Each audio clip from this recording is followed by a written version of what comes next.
এবারের নির্বাচনে যাদের ভূমিকা চোখে পড়বার মতো তারা হলেন বাংলাদেশ সেনাবাহিনী। এবারের নির্বাচনে মাঠে দায়িত্ব পালন করেছেন পুলিশ, border guard Bangladesh, BGB, Ansar, সশস্ত্র বাহিনী, র্যাবের সমন্বয়ে এক কঠোর নিয়ন্ত্রণ চালিয়েছে বাংলাদেশ সেনাবাহিনী। নির্বাচনের আগে থেকেই পরিস্থিতি নিয়ন্ত্রণে আগাম প্রস্তুতি রেখেছেন বাংলাদেশ সেনাবাহিনী। গুলিস্তান ও সেনা ক্যাম্প পরিদর্শন, অসামরিক প্রশাসনের সঙ্গে মতবিনিময় করেছেন বাংলাদেশ সেনাবাহিনীর প্রধান ওয়াকারুজ্জামান। এছাড়াও সুষ্ঠু ভোট আয়োজনে কোনো ছাড় দেবেন না। সেনাবাহিনী এমন মন্তব্য করেছেন ব্রিগেডিয়ার জেনারেল দেওয়ান মোহাম্মদ মঞ্জুর হোসেন।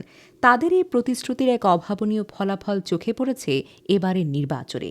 সার্বক্ষণিক টহল, নির্বাচনে কোনো কারচুপি না করা, পরিস্থিতি নিয়ন্ত্রণ, সেনাবাহিনীর নিয়ম ছিল চোখে পড়বার মতো। বাংলাদেশের ইতিহাসে এমন কোনো সুষ্ঠু ভোট আগে হয়েছে কিনা তার নজির পাওয়া মুশকিল।